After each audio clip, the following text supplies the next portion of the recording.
Spring Sizzle starts with Bart. This is 107 The Point. Don't you forget, pressing the button can also be enjoyable for you.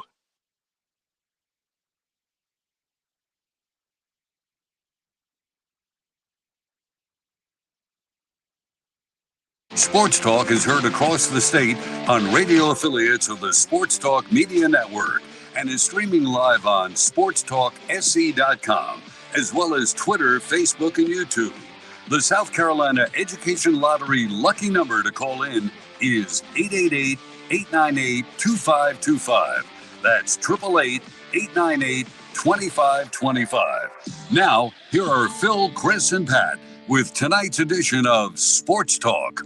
And good evening, everybody. Welcome to Sports Talk Media Network, and Cinderella Wears Purple. Oh, my gosh. Way to go, Furman Paladins. You stuck it to my bracket, but that's okay. I'm happy for you. How about Furman? First time since 1974, winning an NCAA tournament game in the most exciting fashion you can think of. Last-second shot after forcing a turnover by Virginia. They knocked down the three-pointer, and the Paladins advanced to the round of 32 down in Orlando, where they will take on San Diego State. San Diego State has just beaten the College of Charleston a few minutes ago. Final score there, 63-57. But, guys, what a start. Chris Bergen, Pat Daniel, what a way to start the tournament. Very first game of the tournament goes right down to the wire. We have the big 13-4 upset, and Furman knocks off Virginia 68-67. They showed the poise, and I thought that defensive play at the very end that of course, they were going to trap. They had to press, but just the way they pulled it off without fouling, and just a mental mistake by Virginia because they had a timeout to use. Instead, a little bit of panic there, and they fired the ball down the court, intercepted. Furman was well-positioned, like a very good pass defense, nice zone defense. They were well-positioned, intercepted the pass, hit an open man on the wing, and he knocked down the three, and Furman moves on, 68-67. Chris, couldn't ask for anything better from a state team or a way to open up the tournament. It was a remarkable finish, and J.P. Pegues, who hit the game winner, that was the only three he made the entire ball game. How about that to put your stamp on the game? And if you're Kihei Clark, you just cannot make that play. You expect more from one of your upperclassmen, and he'd been so good for UVA, and it's typical. The part I hate the most is the post-game reaction on social media. I mean, he's just getting crucified for making a mistake, and that's exactly what he did. He would have been better off throwing that ball 10 rows in the stands and then let Virginia set up the best side of their team, and that's their defense. And maybe Furman doesn't get a wide-open look for three. But props to Bob Ritchie and those guys. I thought this was a bad matchup for them, and Furman actually played at Virginia's pace. I looked it up, Phil. Virginia is 24-5 going into today when they held opponents in the 60s. They don't lose those type ball games. This is a rarity for them to have lost today. Furman played an exceptional ball game. They deserve to win. They hung in there long enough, and normally, as we see in the tournament, when the lower seeds hang around, the crowd, whomever they're in there to see, they start pulling for the lower seeds, and you could tell, and we'll get to Dan Scott's call, which was exceptional on the Furman Radio Network in a couple of moments, but you can hear the noise in the building when Pegues hit that three. It sounded like a full house in Orlando, because I'm sure you had the College of Charleston fans pulling for their in-state team. They wanted to set up that matchup on Saturday. Unfortunately, it didn't come to fruition, but just a terrific ball game and a huge win for Bob Ritchie and Furman. They took Virginia's best shot, played them at their pace, and won the ball game, which most teams don't do against the Cavaliers. And, it's justice for Bob Ritchie and Furman when you remember that last year in the Southern Conference tournament, they got beat in overtime on a Hail Mary at the buzzer that kept them at home as far as the NCAA is concerned. They had to live with that all year, and they started, cashing those receipts by winning the Southern Conference tournament and moving on to the NCAA, and now in a role reversal, they break the hearts of Virginia. And the Cavaliers coming out of the ACC, a team that played for the ACC tournament championship, have been playing some of the best basketball in the league heading down the stretch. They were the ones that felt the pressure there at the end, made the mistakes, and Furman capitalized. Big day for Slauson. He had 19 points, 10 rebounds, and 4 assists. Foster had 14, 5, and 1. Pegues had the big 3, and he had 11 points. Bothwell had 11 points. A typical Furman kind of game. A lot of balance, a lot of people contributing, good shooting, and they played, defense like Virginia played defense. Yeah, I thought Virginia, that's why I picked Virginia. I thought Virginia with their style of offense. Now, the thing about Virginia, because they do play a slow style of offense, they keep the scores low. Thus, if you can hang around with them, you've got a chance to be there at the end. That's why Virginia is in a lot of close ball games. But and I thought Virginia would find their way inside and a lot of layups and things like that.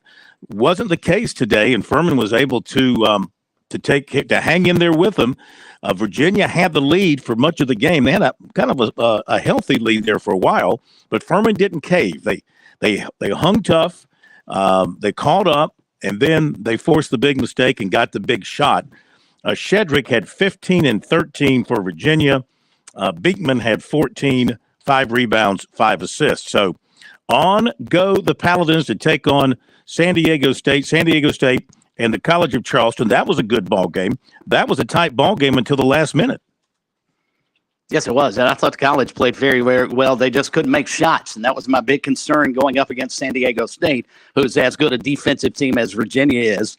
And they made it awfully difficult on the College. And they just could not knock down the threes like they normally do. And that proved to be the difference in the game. And San Diego State is really tough inside. If you haven't seen them play and didn't see them today, they're a really good interior offensive team. They get on the glass and they can defend you. That'll be an interesting matchup because Furman's coming off having played a really, really good defensive team today. And now they've got to turn around and go back to work and grab the lunch pail, so to speak, and get ready for another really, really good defensive team in San Diego State on Saturday. But we've got one of them still playing, and that's great. And again, props to Furman. And the College has nothing to hang its hat about because they had a terrific season, 31 wins. Those type years don't come along very often. And for them to lose in the manner in which they lost, they fought San Diego State tooth and nail this afternoon. Yeah, neither team shot it well from three. They combined 9 of 40 from three, 5 of 24 for the Cougars and 4 of 16 for the Aztecs. It was Brazovic leading Charleston, 12 points, 8 rebounds. Larson had 11 and 3.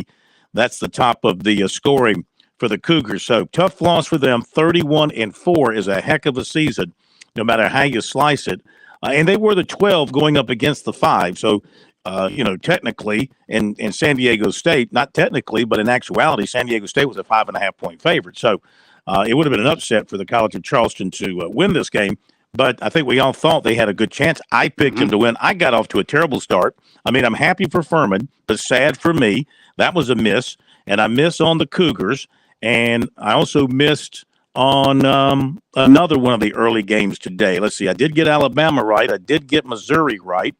I got Kansas right. Oh, I missed on West Virginia, Maryland by 2. Yeah, Thank too. you. Yeah, I'm never picking a Frank Martin, Bob Huggins, anybody related to them. I am not picking anymore. All right. And Eric Stevenson, the former Gamecock, had a horrible game shooting the basketball for West Virginia today, so that didn't help. And, oh, by the way, did you have Arizona advancing over Princeton?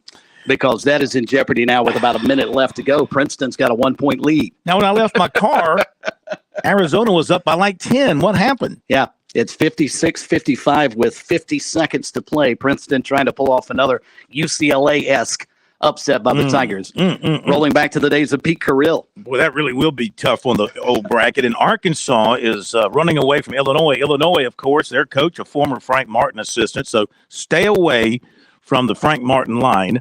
Arkansas is up 55-38. That's an 8-9. Arkansas is up 55-38 over Illinois. And it's Princeton and Arizona 56-55. The Tigers, 50 seconds to go. West Virginia loses to Maryland 67-65. Missouri 76-65 over Utah State. Kansas over Howard 96-68. No Bill Self today. He's still out recovering from whatever it is ailing him. Alabama, no trouble with Texas A&M Corpus Christi. 96-75. And coming up, we've got Auburn and Iowa. We've got Oral Roberts and Duke, Boise State, Northwestern, Colgate and Texas, Northern Kentucky and Houston, Louisiana and Tennessee, Penn State, Texas A&M, Asheville, and UCLA will close out the first day of action. So it's been a good one so far. Now, coming up on the show here on Sports Talk, we'll have some of the post game for you from Bob Ritchie and Pat Kelsey. Got that coming your way tonight. We'll hear from Dawn Staley, USC women's coach. Her team now ready to open up NCAA tournament play tomorrow against Norfolk State at the Colonial Life Arena. The undefeated, unanimous #1 defending national champions, all kind of unbelievable streaks, 38 in a row, 32-0 this year, 40-0 at home. What can you say about this machine that is the USC women's basketball team? Of course, remember last year they totally annihilated their first round opponent, whoever that was, I can't remember, but it was Howard. Yeah, if memory serves. Yeah, it was 44-4 at halftime. Yeah, I was going to say they had didn't they shut them out in the second quarter? Wasn't it 20 points in each quarter? Was it 2-2? At 2-2. Yeah, yep. Yeah. Like the old dating game. Yeah, 2-2. Be back in 2-2. Yeah, be back in 2-2. So you can expect more of that tomorrow, but then we'll see, moving forward, supposedly the competition gets better, but I'm not sure Marquette or South Florida is going to provide them with too much competition. They should just sashay their way right into Greenville, into the third round there next week. So that all begins for them tomorrow, and we will hear from Dawn Staley here coming up on the program. And, of course, the end of the road last night for Clemson as they fall to Morehead State in the opening round of the NIT at Littlejohn Coliseum. And, the Tigers, they had a 15-point lead in the first half, and then they just went absolutely stone cold from the field. 1 for their last 11 to close out the half. Second half remained pretty close, and then Morehead went up by 7. And Clemson got back to within a couple on 3 different occasions, but every time the Eagles would respond to put it back to 2 possessions. And that was it. The Tigers just couldn't get back over the hump there. And that is a embarrassing home loss to close out the season, coming off your greatest season ever in ACC play. Even though you were a disappointing loser in the semifinals of the ACC and you were disappointed tremendously that you didn't get into the NCAA tournament, Chris, you got to find a way. You got to pick it up. You got to have the emotions, and you have you got to go win the NIT just to prove the NCAA selection committee, wrong. If you can, you can do that by winning the NIT or at least being competitive. This was just a big old ugly egg that Brad Brownell and the Tigers laid last night at Littlejohn. And I didn't see it coming as we were going off the air. They had that 15-point lead in the first half, and you thought, okay, they're in the game. They want to play. They want to win, and this should be a piece. But then Morehead State closes the first half on a 20-3 run, and when that occurred, Phil, it was just a matter of time before Morehead State took over and won that ball game because Clemson lost that game in the first half last night, getting nothing from P.J. Hall in the opening half, got nothing along that front line, and let them hang around too long.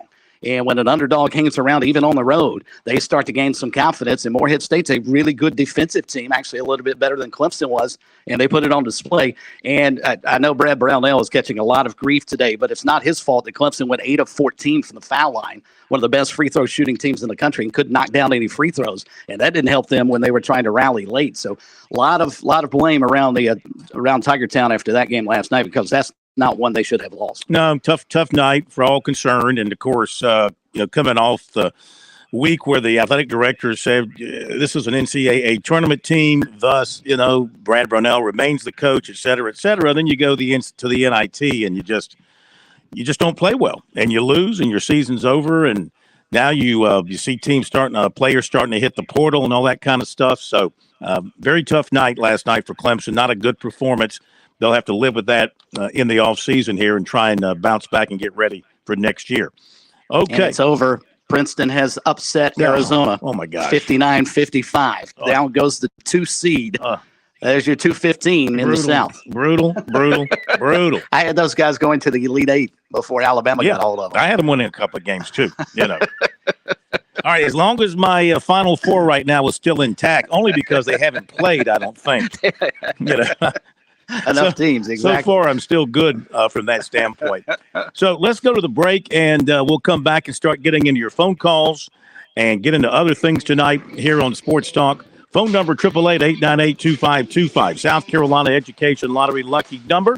And since 2002, more than $829 million in lottery proceeds have been used to fund lottery tuition assistance for students attending technical colleges in South Carolina. More about the lottery's impact at sceducationlottery.com/educationwins. We'll be right back.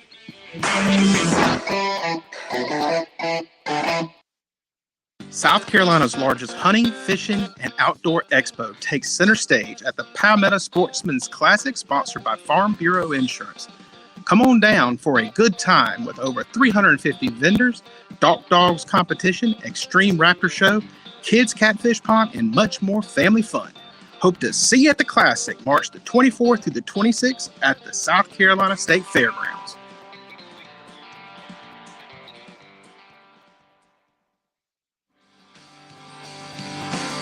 Hi, this is Billy Downer from the South Carolina Department of Natural Resources. Are you looking for a safe place to shoot your rifle or handgun? Did you know that the South Carolina Department of Natural Resources operates 4 manned ranges across the state in Pickens County, Spartanburg County, Richland County, and Charleston County? For more information on our public ranges, visit dnr.sc.gov/shooting.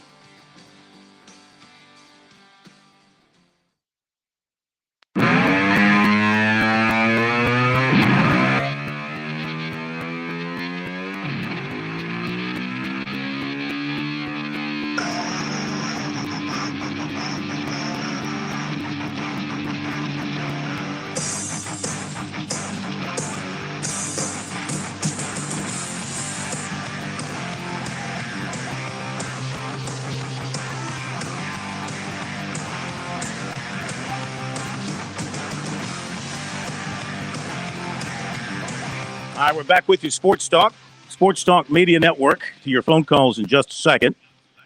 Let's see what else has gone on here in the last little bit. Princeton has beaten Arizona, as Chris mentioned, 59-55. Arkansas, now it's a 9-point game. Arkansas over Illinois, 59-50.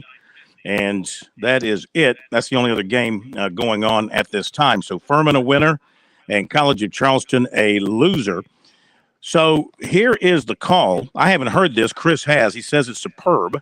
Here is the call by Dan Scott on the Furman Radio Network this afternoon in the Upstate. The voice of the Paladins, Dan Scott, describing that last-second game-winning shot. Clark gets it in, gets it back with 10. Clark double-teamed along the baseline, throws it up the floor, intercepted by Haynes. McGee's for 3, and the win! He got it! With 2.2 to go! 68-67 Paladins! Virginia calls its final timeout! They get it into Beekman on the right side. His 3 on the way! No! No! And Furman wins it! Furman wins it! J.P. McGee's getting bombed by his teammates right here in front of us! The Paladins win it 68-67 and knock Virginia out of the tournament. Yeah, that's the moment you play-by-play guys live for, right? You live for that moment. And to Dan's credits, he kept calm enough. You could tell, obviously, it's a big deal, but he kept calm enough so you could understand what was going on. And like I mentioned earlier, Phil, the noise in the building when Pegues hit that 3. I mean, I've got goosebumps, and I'm glad Furman won, but it's not like I was pulling for them to win today, outside of the fact that they're a state team. But, I mean, just the sounds in the building. And that is why, and I realize I'm biased, but that is why I would always prefer to listen to a game versus watching it on TV. Oh, yeah. You always, because you get that kind of stuff. I mean, you always want to hear the home announcer, you know. No doubt. Because they've got, I mean, look, everything is broadcast nationally. You got all the different, CBS announcers now, or ESPN announcers, whatever the case may be. And they got no flesh in the game. They got no skin in the game, you know. These guys do. I mean, Dan Scott lives and dies with the Furman program, and he's going to have a little bit more emotion, a little bit more feeling about it because he wants them to win. And That came through. Excellent call. Excellent call. I thought Have you so, had too. one? You've not had one like that, No, have you? I've not had one like that. I didn't get a chance to go to the College World Series when Coastal won it all, so I wasn't there for that. I botched a call. I botched plenty of good calls just because I'm not that talented, but I haven't had a chance to do one that's really fun like that because normally the teams, especially high school, I've called one state championship win when Clinton won it back in 2009. But otherwise, I normally don't get an opportunity all that often. But when you have a chance, and props to Dan, because he didn't know what was going to happen in that. I'm sure he was expecting a foul and then hoping that Virginia would go down and miss free throws. And for him to be able to pivot and switch gears as quickly as he did to a game-winning shot like that is just incredible. I thought he did a terrific job. Yeah, he kept his mouth, I like to say, underneath him. You know, he didn't let it get away from him, and he was able to expertly describe the moment and tell you exactly what was going on. And by the way, quickly before we get to calls, I wanted to point this out. I saw a story earlier today. Furman's band, their pep band, evidently they had scheduled years ago to go to London, I believe, this week. And they realized that, oh, gosh, we might end up with a problem. And they actually summoned North Greenville's band. Some of their brass members were able to go down and play as part of the Furman pep band. I think it was somewhat ironic that Bob Ritchie, that's where he went to school at North Greenville, and they turned to him and turned to his school to bring the band down. So I thought that was really cool by North Greenville. Yeah. Coming to the aid of a neighbor. That's what we do here in South Carolina. All right, to the phones, 888-898-2525, South Carolina Education Lottery lucky number. We go to Ronnie in Lexington. And listen, any Furman fans out there, you want to jump on board? Wide open for you, Purple Paladin fans. Come on and join in the fun. And welcome in, Ronnie. How are you? Hey, doing pretty good. How are you guys? Terrific. Well, good. Man, I just wanted to call in real quick about this Furman win. I mean, I don't want anybody to think that I'm trying to pour cold water on Furman's accomplishment. What an amazing win for them. What a great job for their program to have a victory like that. But, I mean, they're not going to make it very far in the tournament. None of those type teams will. And, I mean, you heard the announcer. The reason why he's going crazy is because it's basically like them winning a national title. I mean, they know that this is like the pinnacle of Furman basketball to knock off a high seed like that in the first round. And, you know, I mean, we're dealing with 18, 19, 20-year-olds that are playing the game. 40 years ago, back when discipline was allowed to be instilled in real ways, you probably could get the Virginia players to play up to the level or better than the level of their competition in every single game. But these guys are going into the game. They're like, these folks don't even belong in the building with us, referring to Furman. They try to sleepwalk through the game, and it makes for bad basketball. I mean, I'm a Clemson grad. I've been watching ACC basketball all season, and been paying attention to Virginia. Been watching a lot of Virginia games, including them beating the crap out of us last time out, and beating us by 7 or 8 points the time before that. This was not the Virginia basketball team that I've seen so many other times this year, and they're not going to get up for a game like that. Just same thing with Clemson. Kind of switching to Clemson. They didn't want to be in the NIT, and I'm just being realistic. I mean, it may be Brownell's fault that he couldn't motivate them enough to play in this tournament. But I mean, the NIT isn't even really worthy of the phrase consolation prize. You've got 68 teams going to the NCAA tournament. Whoever's left over goes to the NIT. That's kind of like going to the Liberty Bowl in football. Nobody cares. They can't get their kids up for that type of game. Clemson played crappy yesterday. I watched them. They didn't look motivated. Nobody was able to get a spark under them. And this just goes to my overall point. Ever since 1985, when the tournament expanded to 64 teams, and I looked this up yesterday, and you can find it actually on the NCAA's website, there have been 6 total teams that are a 9 seed or lower that have made it to the Final Four in almost 40 years, and none of them have made it to the championship game. The lowest rated team, lowest rated seed to make it to the championship game was an 8. And so by that logic, if there are only 32 teams in the tournament every year, that seeds 1 through 8 in every region. So, I mean, it doesn't make sense to me, and I don't know why there aren't more voices out there that agree with me on this. It's almost cruel to put these little tiny conference champions into this tournament. They need a division of their own. They should be allowed. I mean, that would be great basketball to see College of Charleston and Furman and teams like that play each other and win tournaments of their own. They need their own division. All right. We'll address all that. You gave us a lot to unpack. We'll dive into it after the break. We appreciate the phone call, and we'll continue with calls when we come back. Is made possible by our friends at Palmetto Citizens Federal Credit Union on 107 The Point. Here's tonight's forecast. Some clouds roll in, not as cool overnight. We'll drop down to 49 as a low. Tomorrow, increasing clouds and a 40% chance of some late afternoon and evening showers. The high is 74. For the weekend, rain Saturday morning, then things clear out nicely for the rest of Saturday. While on Sunday, we get sunshine, but we're cooler with a high of 55. I'm Kevin Cohen with your On Point local weather. Let the good times. It's time to purchase second annual crawfish boil on Saturday, April 1st. No fooling. Tickets are $25, and that'll get you all you can eat crawfish. There's live music, jambalaya, chicken fingers, and the best crawfish this side of the bayou. It's the Louisiana Purchase Crawfish Boil, Saturday, April 1st at 7011 St. Andrews Road. Get your tickets at the restaurant. I'll call 708-9991 April 1st from 11 to 2, and let the good times boil.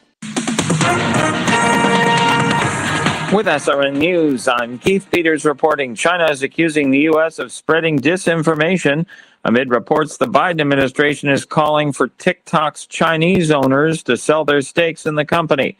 The statements from China's foreign ministry are yet another foreign response to efforts being made in the U.S.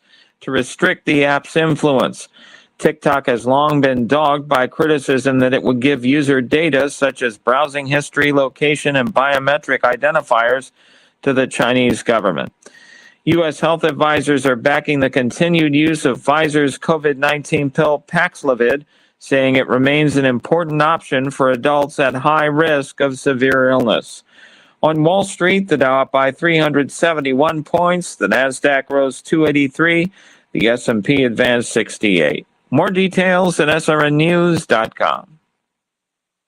Shooter's Choice is calling all hunters. Spring's fast approaching. You need to get ready for that spring hunt fever. Supplies will be hit or miss. There's no place better than Shooter's Choice on Sunset Boulevard, West Columbia. Shooter's Choice will help you get stocked up on all that specialty hunting gear and the ammo you'll need. At Shooter's Choice, they stock Benelli, Beretta, Savage, Franke, Browning, Weatherby, Stoger, TriStar, and even Winchester shotguns. Plus specialty hunting shells. They're coming in every day, and yes, the demand is still extremely high, so it goes fast. A very good reason to be shopping early. There's an experienced crew, second to none, to help you make the right selections. Spend your hunting dollars wisely. Shotguns, red dot sights, specialty ammo in stock right now. Check out all the new firearm accessories, even the selection of Champion gun safes. Ask about which new thermal optics and firearm silencers to use for a successful coyote and wild hog hunt. If you don't have time right now to visit, go online to shooterschoicesc.com. Have your accessories shipped right to the front door. On Sunset Boulevard, make it your first choice. Your best choice. Make it Shooter's Choice. Hi, this is Chris Neely from the South Carolina Public Charter School District. Join me Monday afternoons at 5:30 as I team up with Kev for Kids First. We'll tackle the issues facing our schools, pointing out the positives with our students and teachers. Kids First, Mondays at 5:30 on The Point. Hi, I'm Tazima. Join me every Saturday at 11 a.m. for Small Business Saturday. We'll celebrate business owners in our community while learning their stories of success and failure. It's Small Business Saturday right here at 100.7 The Point. Hi, this is Kevin Cohen. I'm the owner, the general manager here at The Point. One of the most valuable lessons I've learned is to partner with great people. To that end, I'm looking to partner in the upcoming months with like-minded business owners, people who want to grow their respective businesses. Would you consider meeting with me in the very near future to discuss how The Point can partner with you so that you can exceed your own expectations in the coming year? Let's sit down over a glass of tea, a cup of coffee. Let's talk about how your business and my business can work together to meet our collective goals. I'm not looking simply for advertisers. I can find them by simply cold calling people a few times a week. What I'm looking for are business partners who share the vision that I have for my own small business. That vision is very simple. Local businesses need to support local businesses. Period. If you have an interest in telling people about your business via the radio, let's make it happen affordably and local. Call me directly, 563-8558, 563-8558. I'd appreciate the chance to meet with you. Maybe we can help each other. Hey, it's the Cigar Militia. We want to thank the Midlands for a wonderful first year. Thank you for helping us grow. We had no idea we had so many good friends out there. One thing I love about the cigar culture is we all have our favorite brands, but we're also willing to try new ones too. Come in and get your old standby or have one of our knowledgeable staff members walk you through the humidor to your new favorite.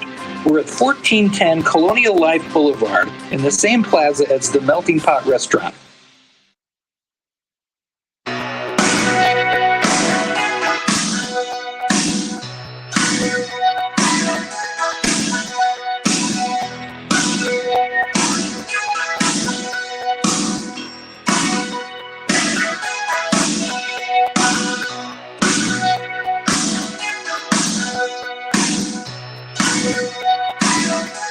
All right, rocking and rolling here on a Thursday, first day of the NCAA tournament. We're going to hear the Furman postgame press conference here coming up in a little bit, so stay tuned for that. To address Debbie Downer, Ronnie from Lexington. Wow. My goodness. Just not a happy person today. Look, VCU, George Mason, South Carolina, Butler. Now South Carolina was what were they when they made their run? What seed were they? They were 7. Okay, they 7 seed. So, the thing about the tournament is, Furman making it to the Final Four is indeed a long shot. But you know what? I think they can beat San Diego State. After watching San Diego State in Charleston, I think Furman can certainly beat San Diego State now because they're going to – both teams will be excited. But now Furman's got that first game behind them. They've got that confidence going. They beat an ACC team. They beat the ACC tournament championship runner-up, okay? They beat the number 2 seed in the ACC tournament, number 2 team in the ACC regular season. They've just got to be bursting with confidence. So the part of the allure, the magic of the tournament now in its current state is the fact that you do get these runs from lower seeds. Now, and there's no metric involved. There's no algorithm. It's head-to-head. You win and you advance. You lose, you go home, right? So you can't dispute the fact that on this day, this particular moment in time, Furman was better than Virginia. And every other winner of the day is that winner because they were just a little bit better or a lot better right now in the moment. So to say that there's no they should have nothing to feel good about or they're not going to go anywhere. That's just you're just being a sad sack over that because they just might put together a magical run. It happens more often than you think. I know you went back and cited the number of lower seeds that have made the Final Four over all these years. But it does happen, and it can happen, and it's more balanced now because of the transfer portal, John. There's more talent spread out. Yeah, it's more balanced now than ever before. You may see more double-digit seeds advancing deeper than you have before. And how could you watch today's game, and Ronnie claimed he did, and not get excited watching that game? And don't give me Virginia didn't think that Furman belonged on the floor with them. As Pat and I were chatting during the break, Virginia is the only number 1 seed to lose to a 16. So if there is one team in the tournament that knows an upset can happen, it's certainly Tony Bennett's squad. And they were excited. They wanted to play. They wanted to win, and they got beat. And you take out all the mid-major conferences from the NCAA tournament because it sounds like that's what Ronnie wants, just Power 5 teams. The allure of the tournament will die off because no one wants to see that. You want to see the best at the end, but the first 2 rounds are what makes the tournament because you get teams like Furman pull off an upset. You get a team like the College of Charleston on the cusp of pulling off an upset and setting up an all South Carolina showdown in the round of 32. And he could, and then he wanted to blast the NIT. He could not be more wrong on that. The NIT field, top to bottom, is deeper than the NCAA tournament field because there's no 14 and 20 team in the NIT. They take conference champions and teams that belong in that tournament. It's not the best. It's not the number 69 team that comes out of there. The NIT is really good. The problem is we've made the tournament the be-all, end-all, and so nobody wants to be there, and I get his point there. But to sit there and try and denigrate what Furman did because they don't belong in the tournament, please. Go tell Bob Ritchie his team didn't belong today. Yeah. Go tell Tony Bennett Bob Ritchie's team didn't belong today. Yeah, absolutely. Bob Ritchie might take that last name and change it to Rich Man if he wants to, because, he impressed athletics directors all across the country who currently are seeking or will be seeking in the future a new head coach. And he's just not a one-year wonder. Remember, I mean, they've been good, 20-plus wins for I don't know how many years in a row, but a lot. They've been good a long time. This is just their first chance to show it now on the national stage. So congrats to all involved there. We'll hear from them coming up in just a little bit. In the meantime, let's get back to your phone calls. And the phone number, 888-898-2525. We head to, where are we going? We're going to, Tiger Bryan. Is it Tiger Bryan? Tiger Bryan over in Lancaster. Welcome in, sir. How are you? I'm doing great, man. Y'all well said. I was going to dog guy down, too, because I was listening to it. I'm like, you a sore loser because we got beat last night by a smaller team at home. I mean, hey, any day, any sport, you can get beat. Yeah. I mean, but y'all, you done a great job. Yeah, just tell it like it was. Hey, I'm pulling for Furman. Yeah. Not just because they got in there for us, but that's, like you said, a state team. We got to take care of it. I like that comment y'all made about going Greenville, going band, going down there to help. That's state of South Carolina, bro. Yeah. And you know what? Being a private school, Furman, no tax dollars involved, so they're not taking anything from your wallet. No, I'm gonna say IRS took it. I had to pay my taxes, man. It done took enough, but you know what? I like the what y'all think about that Peter kid, Woods kid, Peter Woods, Clemson guy. Clemson defense. No, Tiger Bryan. I got to applaud you. I have to applaud you. You know why I have to applaud you? Here it is, the first day of the tournament. You're a Clemson guy, and you want to talk about a freshman defensive tackle. You were right on cue as the atypical Clemson fan 365 days of the year. I love you for it. Well, you wouldn't expect no different, would you? Hey, wait a minute. Wait, you got a women's. I've been talking to you for 25 years. You got the lady. I used to cuss you out. Now I got old and, calm down a lot. Lady Tigers are playing an NIT game tonight. Can you name the opponent? No, well, I seen it, but I had a lot going on last 3 weeks. We had 3 funerals. I couldn't tell you who they're playing. Who they're playing, Chris? It's High Point. Oh, High Point. Is it on? Well, what channel it's on ESPN minus. You mean plus? Yeah. No, minus. This didn't even rate for plus. This is minus. It's on the ACC Network Extra. As Phil pointed out, the ACC minus. Yeah. I mean, why they put them on that when most 99% of the people don't get that? You know what I mean? I don't know. They want you to pay for it. I don't have the money in the technology stuff, free stuff y'all get, since I'm retired, Well, yeah, we're just rolling in it. We're just absolutely rolling in free stuff. Right. But I tell you what, hey, they don't pay y'all enough. I'm okay. I agree with that. Man. Y'all need a raise. I'll agree with that. Tiger Bryan, real fast to answer your question, too. Yesterday, after a stadium scrimmage, Coach Sweeney said that Peter Woods is currently ahead of where he thought Christian Wilkins and Brian Brzee were when they first showed up on campus. He went on to say that Woods played big-time football in Alabama and has played at a really high level, saying he's further along as a football player, but has all the things you love about Christian and Brian as well. Yeah, the same coach who said Kyle Parker was as good as 25% of the current NFL quarterbacks. All right, cool. I'm just saying. Now, listen, I'm just saying Dabo has never had a player that wasn't the best player in the world at that position at that time. He'll be the Wood. Y'all gonna forget Clowney's name when South Carolina.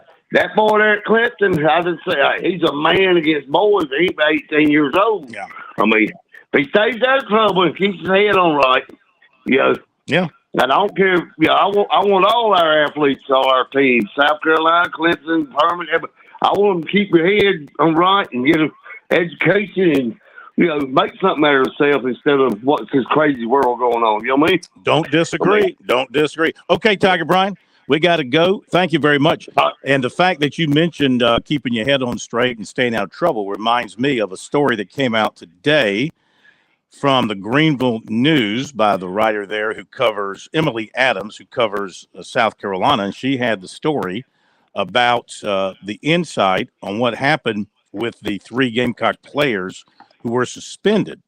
And she got documents from the police, I guess it is.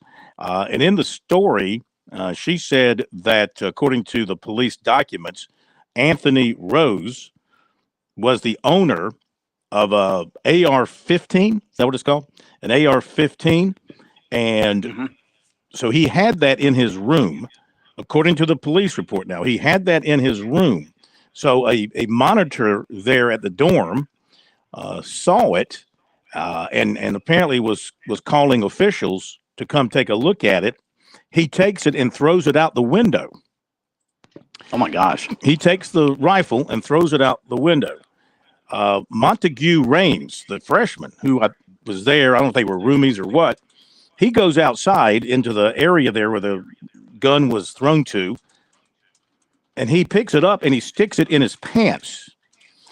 And I guess goes walking back through the dorm or through the area there with the machine gun rifle in his pants.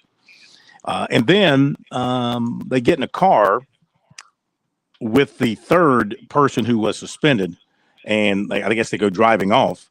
And that's the story on how those 3 became involved with it. So it kind of goes with what we were told by Raymond's former high school coach. When I asked him if he knew anything about what's going on, he said, well, all he knew is it wasn't his rifle, and he just was holding it for somebody, which is kind of what happened here. He went down and picked it up, stuck it in his pants, tried to sneak it out, I guess, trying to cover up for it. Hopefully it wasn't loaded. I mean, it could have been a really big problem had it been loaded. But, yeah, so that's the story there on that. And they do have, they were all bonded out of the jail, the ones that were taken to jail. And they have I think March 31st is when they've got the next court hearing in this case. So that sounds a lot like Cam Newton throwing that stolen laptop out of a window years ago when he was a freshman at Florida. Remember that? Out of his dorm room? Mm-hmm. All right, I actually found the story now. I was just ad-libbing. So an AR-15 rifle, illegal possession, Anthony Rose, was booked February 6th, according to a booking report. And it states that university housing staff observed, photographed AR-15 rifle in his apartment on Lincoln Street, 650 Lincoln, during a health and safety check. Weapon was reported to university police, who responded to the apartment. The warrant states, as officers waited for Rose to answer the door, he threw the rifle out a window into a common area. 2 associates of Rose can be seen retrieving the rifle from the common area. One is concealing it in his pants. The warrant states that officers reviewed video footage that corroborates this account. Rose detained on 2 charges: contributing to the delinquency of a minor and carrying or displaying a firearm in a public building or adjacent area. Personal recognizant bond was set at $20,000. He was released on February 6th. And then Montague Raines and Cameron Upshaw, 2 freshmen, they were arrested and booked and charged with obstructing justice and carrying weapons on school property. And a warrant issued February 3rd for Raines' arrest states that he retrieved the rifle from a courtyard after it was thrown from the apartment window. It added he concealed the rifle in his pants and left the property in a minor co-defendant's car. He was released on a PR of $10,000. Upshaw was charged with possessing a weapon on school grounds and obstructing justice. And a petition filed in the 5th Judicial Circuit Family Court reiterated that an adult co-defendant hid the rifle in his pants, and both left the property in a car belonging to Upshaw. So that's the story there. Of course, you've heard that Shane Beamer has said he's just letting the university and the system run its course, and the players are all suspended, and he doesn't know or even expect them to be back anytime soon at South Carolina. The question is, the very simple question is, what are you doing? with an AR-15 in your dorm? I have no idea. I mean, seriously. I really don't. You know you can't bring a weapon on campus. And an AR-15 is not like something you can just, well, I guess you can stick it in your pants.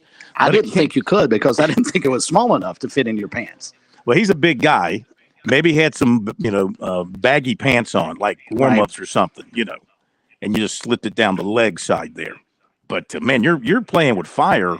If by any accident, there's something in the chamber and something goes off, you're gonna hurt yourself badly. But anyway, that is the story. That's the story on that. Okay, squeeze in another call before the break. 888-898-2525. Is this Sam in Charleston? Next up, well, we sent out an APB for Sam, and he didn't call us before the Cougars played. We get him on the backside. Sam, welcome in. How are you? Well, I got some breaking news to tell you. Can I tell you that? Go ahead. Let's just say that we're done for the season. Oh, no. How do you know this for sure? Well, actually, I was working today from 9 to 2 at the Charleston Place Hotel I'm working at now. Mm-hmm. And I went down to my apartment to get ready to get changed. I get splash water, cold water in my face.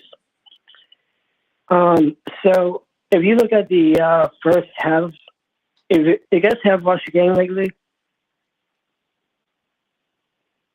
Say one more time. Have you guys watched the Cougars game today? Did we watch the Cougars game? Yeah, we watched the Cougars game. Okay, so here's what I don't get. We were leading by on the first half. We did really well. Make three pointers. We made 3 pointers before the game started. Well, actually, let me take it back. We did really well to be on the word I like to put is defensive team we had during this past year with the team this year. But Colin and Phil and Pat, I want to tell you this right now. I want to have a big shout out to Pat Kelsey and his team because I really want to thank him for what they have done for me to help this team grow, go to these not Sweet 16, but the big dance. I just cannot thank my coach, Pat Kelsey, because he's been a tremendous coach he ever had. I think next year will be his 3rd season coach. So, Pat Kelsey, if you listen to this, I cannot thank you. I'm gonna start crying right now. We should have made it, but you know how that goes. But it's always next year, right? That's right, Sam. And listen, you hang in there, buddy, and you had a great year, 31 wins. And you're right, Pat Kelsey's got it going. He'll get more good players in there. You'll have happy times with him again next year. You'll make another run at the CAA, have a good chance to win that, get back in the tournament, and make a deeper run. So enjoy what you had this year and know it's not going to go away anytime soon because they've got him signed to a contract extension, and he's going to be there for a while and build something special down there in Charleston. All right, thank you for the phone call. We got to hit the break here on Sports Talk, and we will continue with your phone calls. We're going to have some comments from Bob Ritchie coming up and Coach Kelsey, if those become available as well. And we're going to hear from Brad Brownell, also from Don Staley. And Monty Dutton is going to join us, the full Monty. Yeah, boy. Big Furman guy, but also an author who's written a new baseball book you'll find interesting. And we'll be back. Parents ask, what's the best way to save for college? I'm State Treasurer Curtis Loftus, and my answer is always open a Future Scholar 529 college savings account. It's easy. You can get started online with any amount. It's flexible to adapt to your child's college dreams. And you can deduct 100% of your contributions from the South Carolina state tax return. So what are you waiting for? Go to FutureScholar.com and see why it's the smart, easy way to save for college. FutureScholar.com. Have you turned on the fun? Track Cashpot from the South Carolina Education Lottery. Pick one number from 1 to 15. Win up to $2,500. or play all 15 numbers, and you're guaranteed to win. Play twice a day to double your fun. It really is that easy. Visit SCEducationLottery.com to get the details.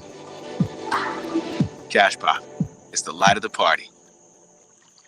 Hi, I'm Jim Corbett. I've been an attorney for more than 30 years. There's one thing I've learned about injury cases. It's you need the personal touch. You need the lawyer to get to know you and describe your damages. You don't want a case manager talking to an insurance company and then talking to you and then talking to maybe to a lawyer with limited experience at the last minute to try to settle a case. I talk to you. I find out what your case is about. Jim at JimCorbettAttorney.com. Jim at JimCorbettAttorney.com for your injury cases.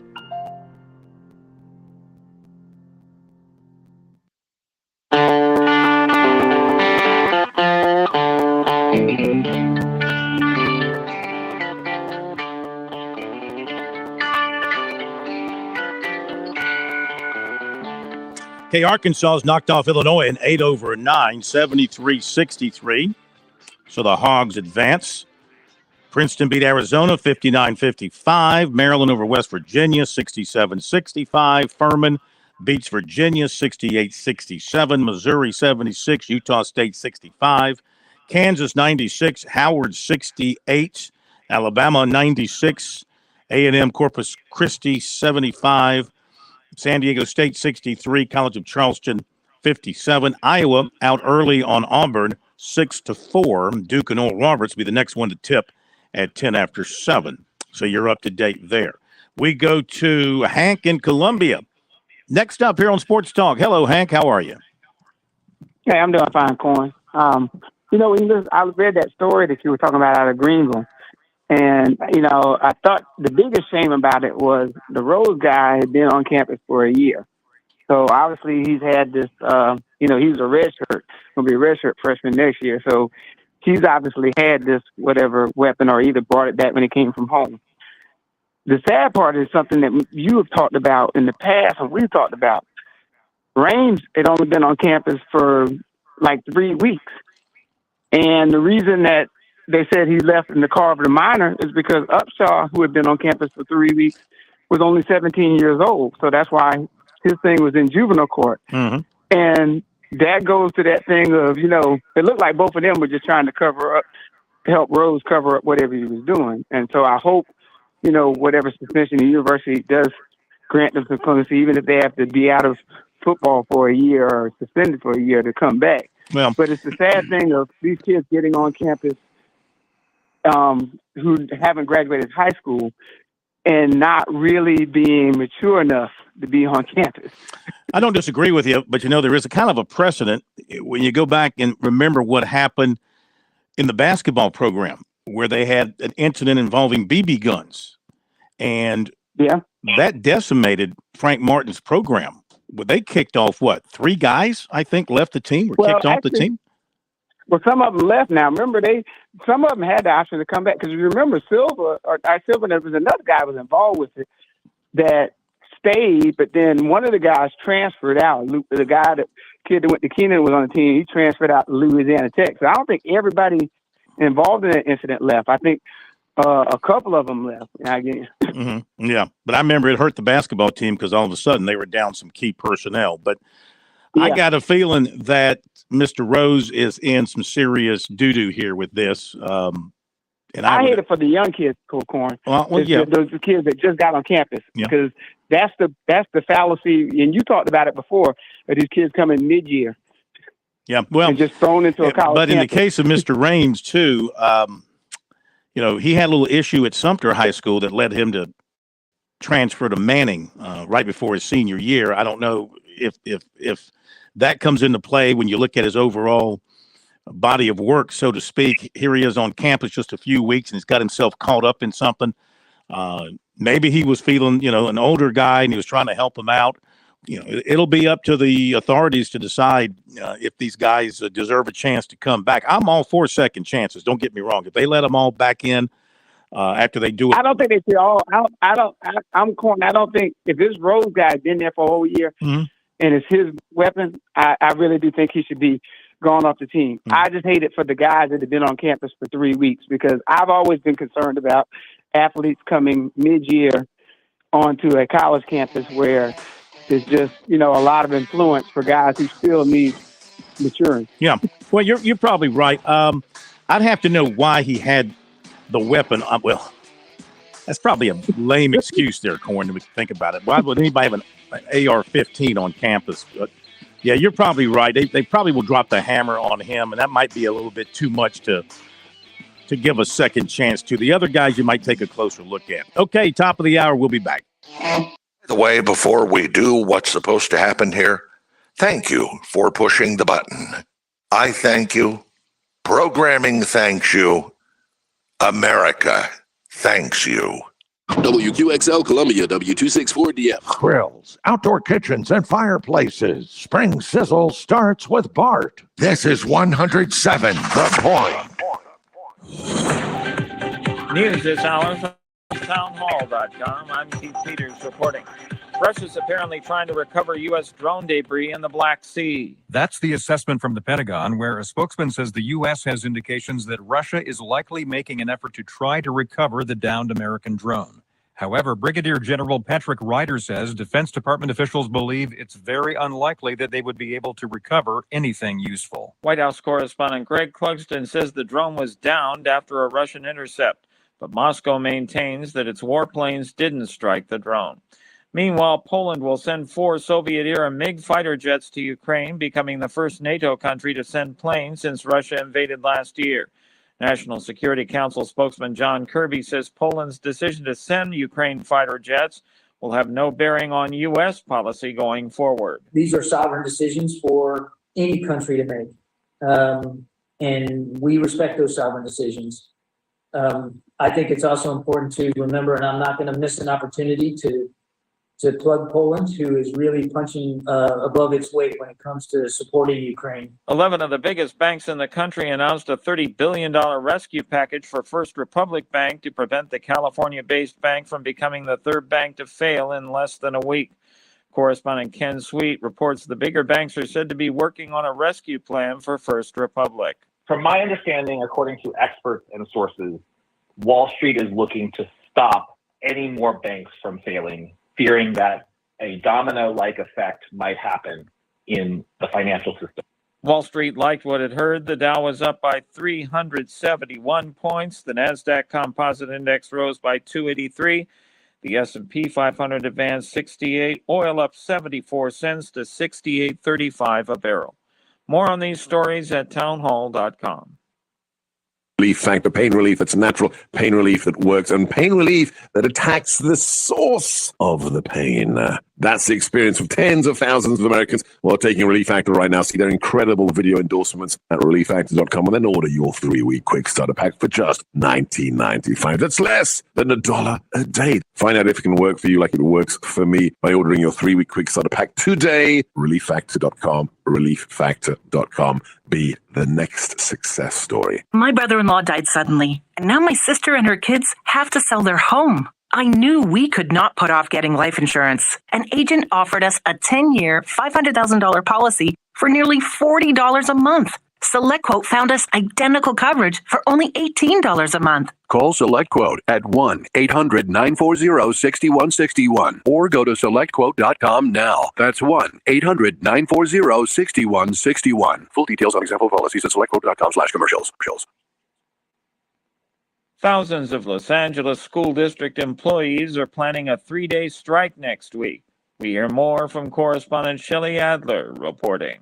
They had it right when they said that during the pandemic, they were the heroes, and now they're zeros. Teacher Holly Amos telling KABC members of the Los Angeles Unified School District are frustrated by stalled contract talks. We're asking for a raise for our paychecks. We're asking for a raise for lunch workers, SEIU 99. We're asking for smaller class sizes, repairs on buildings, school program, better care for our students. Union leaders announced workers will go on strike for 3 days next week, starting Tuesday. The school superintendent said he was prepared to meet, quote, day and night to prevent that work stoppage. I'm Shelley Adler.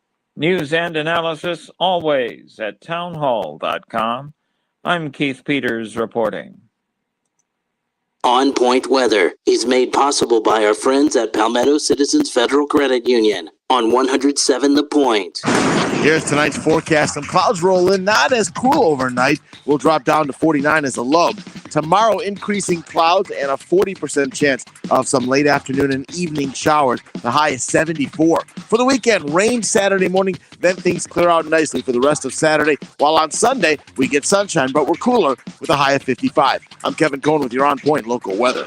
WQXL Columbia, W264DM. Grills, our kitchens, and fireplaces. Spring Sizzle starts with Bart. This is 107 The Point. Come on, hit it. Do it. You know you want to.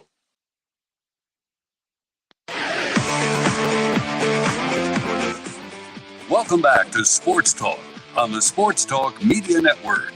You can reach the guys with the South Carolina Education Lottery lucky number, 888-898-2525. That's 888-898-2525. Now back to Phil, Chris, and Pat with the second hour of Sports Talk on the Sports Talk Media Network. All right, back everybody. Sports Talk Media Network. It's Thursday. It's the opening night of March Madness. It's already been a little crazy with Furman doing its thing. The Paladins dancing into the second round. Well, they will face San Diego State. San Diego State knocking off the College of Charleston. We're going to hear from the Furman guys and the Cougars here in just a moment. And let's go back to the phones before we do that. 888-898-2525. South Carolina Education Lottery lucky number. Andy in Columbia, you're up next. And welcome in to finishing last in the National League East this year. Way to go with your closer. And we appreciate his effort there in the whatever that's called, the baseball cup, whatever they're playing for. Nice job. Isn't that just the most waste of time that ever can be? Not to mention, I think it's the most Mets thing ever. he gets injured on celebration. I mean, I don't want to see anybody get hurt. Well, don't get me wrong, okay? But the first thing that flashed into my mind when that popped up was Andy. That was the first thought I had was Andy. I can't wait for him to call in. Well, all I can say is I'm glad I have the richest owner in baseball because he will be buying a closer in the next few months. Well, don't know if you'll find anybody that good. Well, no, there isn't anybody as good as Edwin Diaz out there. Yeah. So that goes without saying. So, but if we can bring in an arm, but that's not the only problems we were having in the pen. We had our only lefty reliever who happened to be playing for the United States in the WBC pulled a hamstring. I call this an omen. This is an omen for the season. I don't know what it is. I told a friend of mine, I said, I don't know if I should even buy the MLB package this year. I said, oh, no. If I watched all those other years, I can sure watch this year. That's right. Okay. First off, congratulations to Furman. Great game. Coach Ritchie, great job. Unfortunately, he didn't do it last year. He might be sitting here in Columbia. Did y'all see the end of the College of Charleston game? I was riding into the studio. I think, Chris, you were watching, weren't you? Yeah, I saw the end of it. Okay, the ghost foul on the three-pointer? It was I don't know that you make that call, especially at that juncture in the game. He may have gotten him on the elbow, but yeah, it's a questionable call at best. It didn't cost the College the game. I think he got him on the arm, but that's debatable. I mean, you could slow it down, especially at real speed. I'm not sure I saw the foul, but still, they didn't shoot it well enough to win today, and that was what they had to do. But yeah, that's a call that's going to probably haunt Pat Kelsey and his team for a while. Yeah, I mean, it would have at least given him a chance to try to make a three-pointer at the end of the game to tie it.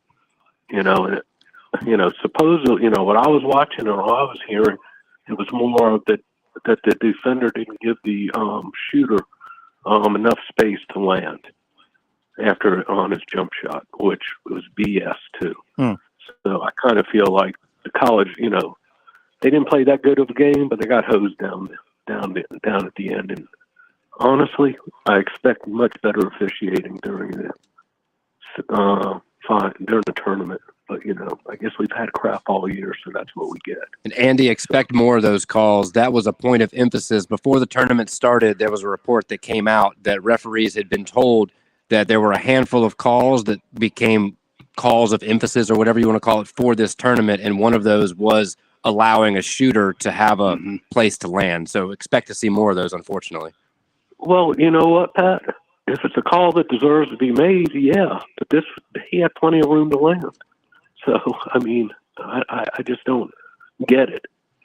I thought the period of time that I was able to watch that game around work and preparing to come downtown, I thought the officials were just letting them play. I thought they there's no held doubt. the whistle. I thought they held their whistle. Yeah. But I mean, I'm talking about not at that critical moment you guys are talking about, but I'm talking about earlier in the second half.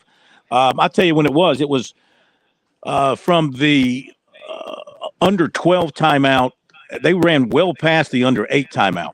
And there was a lot of physicality going on at that point, and they just didn't blow the whistle. And the game went, well past that media timeout. Now, guys were really dragging out there too. But my thought was these officials are really letting them play out there today in this particular game. Is how I saw it. Well, Furman can take down San Diego State, in my opinion. Well, I think so. I think so. I think they have a very good chance. Now, Mr. Korn, I heard you discussing the Tigers from last night. And it almost sounded like what you were saying is that you felt like they probably shouldn't have even played in the NIT, meaning that the team wasn't geared up to play. Well, I mean, I kind of misunderstand what you were. I never suggested they should not have played. I thought that they should have played at a higher level of intensity. Not being there, I really can't say for sure. Not, I'm watching on television. I'm not even watching on television. I'm watching it on my phone because it's on ESPN Plus.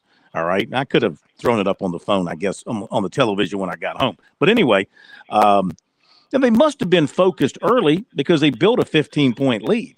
It wasn't like they came out all hanging their head and dead-legged.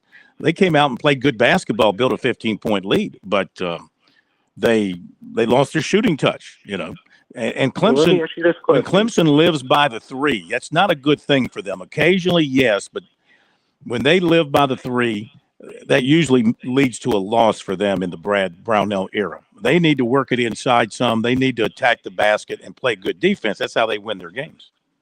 Well, who do you think made the better decision?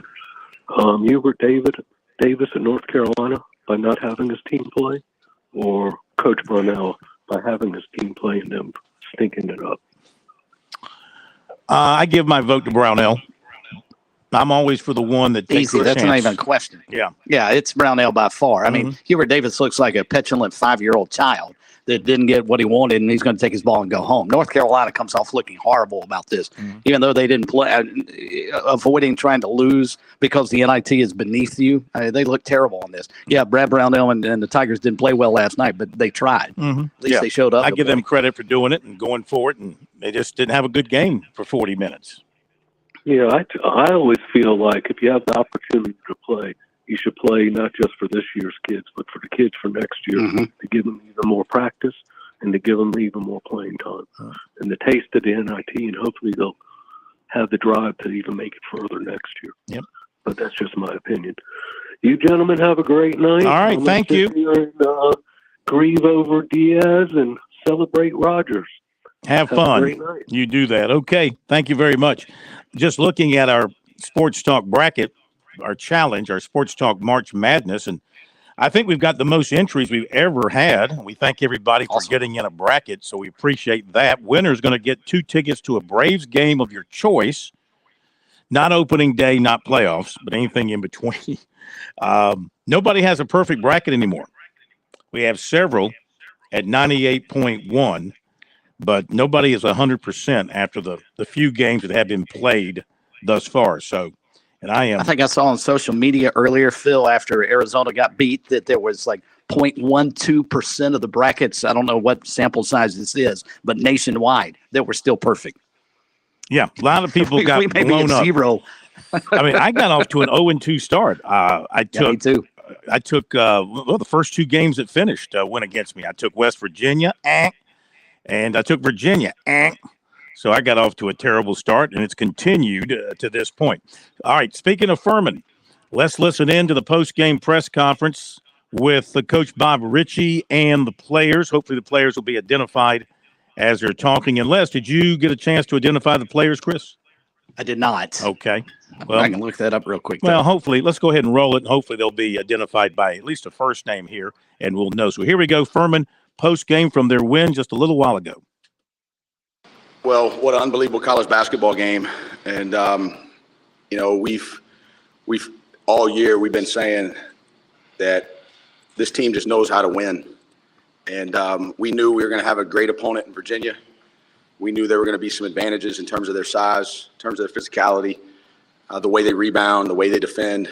And there's a lot going on in my mind right now. I mean, it's an unbelievable moment. And give all the glory to God for allowing me to be able to lead it. But this is the day these players just found a way. And I couldn't help but go back when I saw the shot in the air to a year ago, to a play that probably still makes it on March Madness. And that ball floated in the air and it missed. And it's just a reminder, we've said it all year, count it all joy. And you just don't know timing of things. You don't know timing of life. Doesn't always go how you want. But this team has persevered, and they did it today. And it's a microcosm of what they learned, and they just keep reliving the lesson, and they just keep finding ways. And I thought one of the biggest plays of the game didn't happen on the court. It happened when Bothwell fouled out. And I was talking to the official, and I walked back in the huddle, and Bothwell had the huddle. And he said, we're going to find a way to win this game. And all these guys to my left and the whole locker room to my left, they just kept believing. And you know what? I still don't quite know what happened there late. I know we called Indy, which is a late game action for us.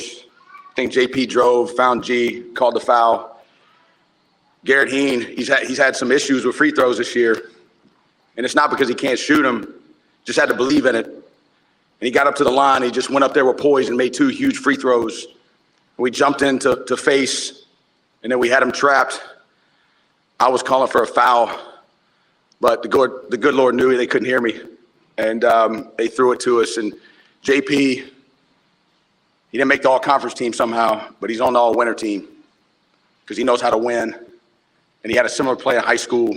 That's why we recruited him so hard, because I watched his clutch clips, and I watched him do something very similar in a huge state playoff game. And when I saw the ball go up, I knew it was going in. And what a day to be a Paladin. Cody Taylor, USA Today. JP, that coach said he doesn't quite know what happened on that last play, but you ended up with the ball. Just take us through that last play, hit that three-pointer, and give you the win. I knew we were down, late game situation. As you can see, we need to get a steal, a turnover somehow. And, we did pretty good denying out, making him force a tough pass, in which he did. And then he threw it to 13, Garrett Heen. And then as soon as Garrett Heen, I seen it going to Garrett Heen's hand, I'm like, I want the ball.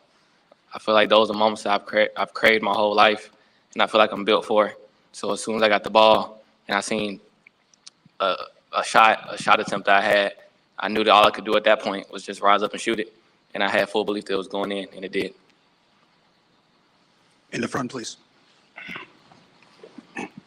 Jalen, I think Mike fouled out. Y'all were down 8. And I think, if I'm not mistaken, you had 9 straight points. What kind of did something trigger inside you when your fellow fifth-year guy fouls out? I mean, you just took off. Yeah, in that huddle he was talking about as it ended, I told Mike that we weren't going to let today be his last time putting his jersey on. And I know if roles were reversed, the same thing would have happened. It didn't have to just be me, but, the game was up there for the taking. And, these guys told me they believed in me and told me I was being a little bit passive, told me to be a little bit more aggressive. So, as the game came, we got some actions. We got some good actions, and these guys did a great job giving me good looks, and I was able to knock them down. Alan Slaughter-Zinski, Brevard Sports Network. Coach, you got down early in the first half. You came back. You got close. Got down by double digits in the second half early and came back. Was this a matter of counterpunching? Take us through how you managed to overcome these leads at each point in this game? Well, I'll tell you this. I've studied Coach Bennett for a long time, partly because of the coach he is, but a lot because of the man he is and the leader he is. And I've got a high level of respect for him. And I knew one thing going into this, scout team wasn't going to be able to simulate that defense. I love our scout team to death. But we knew there was going to be a little bit of like game absorption in terms of we're going to have to feel this a little bit. And we didn't have a good rhythm early. Offensively, we were taking some tough shots, which is exactly what they want you to do. We battled back. We got some baskets in transition. And then in the second half, we battled back again and cut it to 6, and they hit the back-to-back threes. You know, we got lost on a flare. We got lost on the behind action right there. But, like, it goes to 12, and I just thought we had to change tempo somehow. And it's been keeping me up all week. I mean, I've talked to coaches all around the country, like, how do you speed them up? How do you speed them up? I didn't think we could press them because they handle the ball too well. And they pass it. They stay on 2 feet. They're very disciplined. But I did think, I had this wild thought a couple days ago, it's a zone we don't hardly play. I mean, we've probably played 10, 15 possessions all year of it. But I thought maybe it would just stagnate it to where we don't have to guard all the screening action. And that's what it ended up doing. You know, they still got some looks. They still did some things, but they weren't getting them off of their standard action. And, you know, I knew we were going to have to rebound in it. And, you know, fortunately we did. You know, we didn't rebound all of it, but we did enough to where we could get the ball, get out in transition, and get in some concept. And, look, our group they've been through a lot. And I've told them, hey, we're calloused. You know, like some people think of the things that we've been through like it's a bad thing. You know, these guys have just grown through it. And so the moment's not too big for them. You know, they didn't duck it. You didn't see them putting their head down. And sometimes in life, that's what heart does, right? You just become calloused. And so we were huddled down 4, right? Fortunately, they missed some free throws. You know, we knew, I mean, there's a couple breaks that we got. But we have a high level of respect for them and how they play and how they guard. And we knew, like, the whole time, we were like, hey, we got to embrace the sludge of the game. Like, I see why they win. I mean, they make it really hard.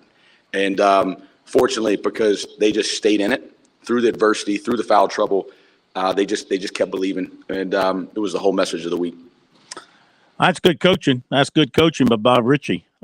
Picking things up, coming up with a plan. Attacking Virginia in a way defensively that would work for them, gave them an opportunity maybe to just slow them down just a little bit or help them not have to fight through all those screens and defend them just a little bit better. Slowing down Virginia, they're already slowing themselves down. But they came up with a plan, and it helped them. And he's right. They got some breaks. Virginia missed some free throws. Virginia's been struggling at the line in the last month and came back to hurt them today. They left some points at the line, and then they just blew a gasket there on that last possession. Their veteran guard just made a poor decision, and it gave Furman that opportunity, and they took advantage of it. That's what happens in these tight games, right? You give the underdog that opportunity, you let them hang around, and you give them the opportunity. Oftentimes, they'll take advantage of it. Furman averaged, 81, 82 points a game this year. How many possessions do you think they had on average per ball game? And Bob Ritchie is confident enough in his team to go to a defense that he played, as he said, 15 possessions all year. It's just remarkable what these coaches will do when they try and find a way. You give any good coach a week to prepare for anybody, they're going to usually come up with a really, really good game plan. And Furman, to its credit, figured out a way to at least go toe-to-toe with a really good defensive team in Virginia and throw that right back at them. And I thought that his comments about playing a zone against Virginia, maybe to try and avoid having to deal with what picked apart Clemson a couple of nights ago, I thought was fascinating stuff and a really good job by Bob Ritchie. Unfortunately, now he goes from having an entire week to get ready for Virginia to now 24 hours basically to get ready for San Diego State.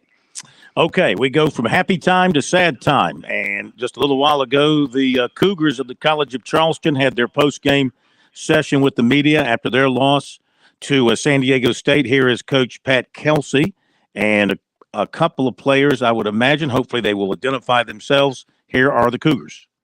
I'd like to first recognize Brian and his team at San Diego State. Watching tape on them over the last several days, I have unbelievable respect for their program, first of all, the way they play, how they play. I mentioned the other day in the press conference that they hang their hat, pride themselves on a lot of the same things that we do, and that's toughness, tenacity. They're a strong physical team, one of the best defensive teams in the country. And they were the better team tonight, made plays down the stretch. Can't be prouder of our team. I read off a list of accolades of this team, which is amongst the greatest in the history of our program. Whether it's the Charleston Classic, CAA regular season, CAA tournament, 20-game winning streak, top 25, another 10-game winning streak. It's hard to do. You go into gymnasiums on the road with a bullseye on your back, and those guys to be as consistent as they've been. Our seniors are so special. It's as special of a group as I've ever coached. Hopefully I coach for a long, long time, but I know I'll never coach a group like this one. Just special. Their professionalism, their maturity, their commitment to excellence every single day just amaze me. And blessed beyond belief. Praise to God for this opportunity to be the head coach and be around young men like these and coach at a world-class institution in a beautiful city. Very, very lucky and blessed. Front row, please. Andrew Miller with the Post and Courier in Charleston. This is for Ante and Ryan. You know, you guys knew that they were a really good three-point defensive team. What did they do out there that kind of shut that aspect of your game down tonight? I think they just made us uncomfortable shooting three-point shots. You know, most of them were wide open. We just didn't make shots. I guess, you know, these games, the shots are not falling in as they usually do against other teams. But I think overall we have to be proud how we played the game, especially in the second half. We all gave our best. We were fighting really hard. It's just those last 2 minutes, the ball, I guess, didn't bounce our way. They made a couple good plays. We didn't finish the way we wanted to, but you know, we got to regroup and be ready for the next year. Row three.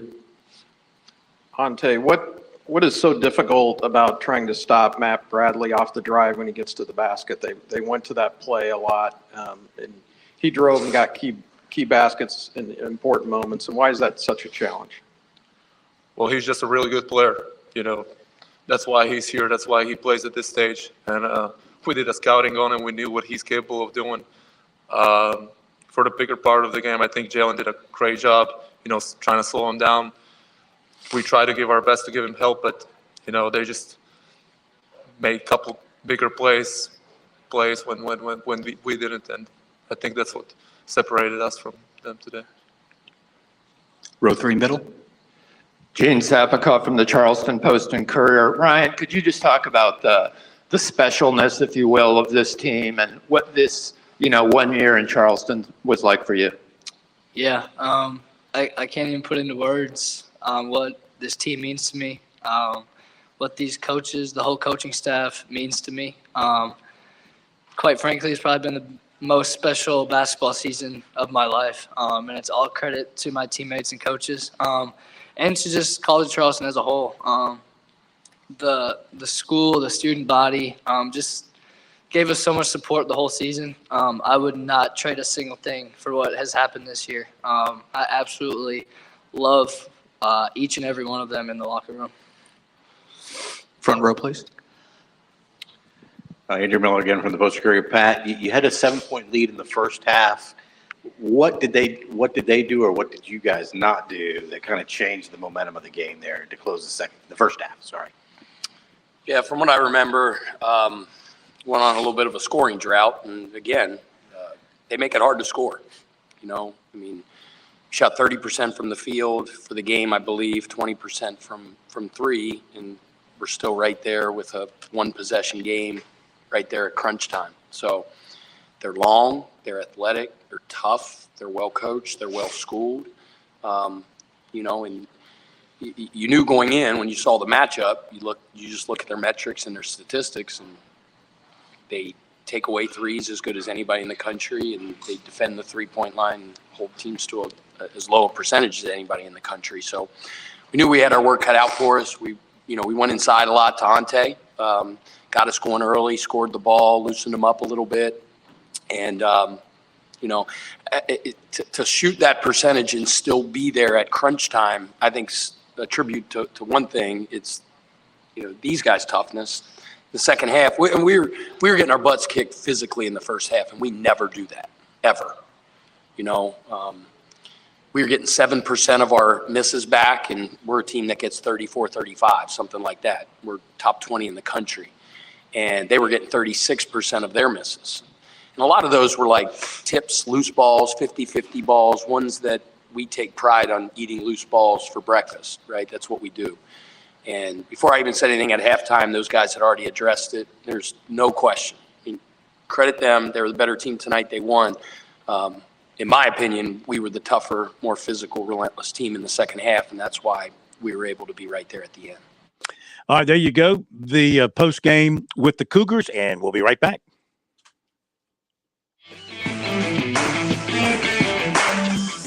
Federal Credit Union on 107 The Point. Here's tonight's forecast. Some clouds roll in, not as cool overnight. We'll drop down to 49 as a low. Tomorrow, increasing clouds and a 40% chance of some late afternoon and evening showers. The high is 74. For the weekend, rain Saturday morning, then things clear out nicely for the rest of Saturday. While on Sunday, we get sunshine, but we're cooler with a high of 55. I'm Kevin Cohen with your On Point local weather. Hi, honey. How was your first day back at work? Well, that slip and fall sure did cause me some pain and discomfort. And this swollen ankle is no fun. But thanks to True Pharmacy, the day wasn't a complete waste. I'm so glad they were able to get you all set up with your ACE bandage wrap and even a set of crutches. Yes, who knew you could rent your crutches from True Pharmacy? And they even have wheelchairs to rent and sell.